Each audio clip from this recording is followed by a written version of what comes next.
ఈరోజు మునగాకు పచ్చడి ఎలా చేసుకోవాలనేది నేను ఈ వీడియోలో మీకు చూపిస్తాను. దీనికి కావాల్సిన పదార్థాలు: మునగాకును మంచిగా వాష్ చేసుకొని ఇలా బాగా ఫ్రై చేసుకోవాలి ఫస్ట్. ఫ్రై చేసుకున్న తర్వాత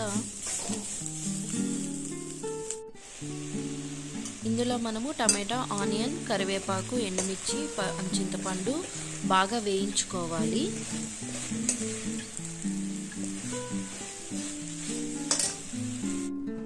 తర్వాత మనము ఎండుమిర్చి, చింతపండు, జీలకర్ర, కరివేపాకు ఇవన్నీ సపరేట్గా మిక్సీ పట్టుకోవాలండి.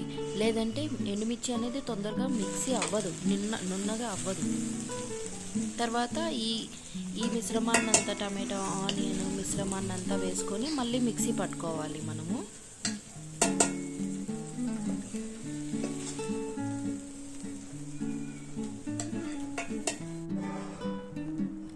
మిక్సీ పట్టుకున్న తర్వాత ఇలా ఉంటుంది చూడండి. తర్వాత మనము లాస్ట్లో వేయించుకున్న మునగాకును తీసుకొని మిక్సీలో వేసుకోవాలి.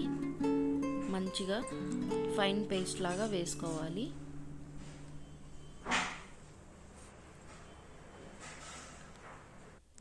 మిక్సీ పట్టుకున్న తర్వాత నేనైతే దీన్ని ఇలాగే సపరేట్గా ఒక గిన్నెలో తీసి పెడతాను.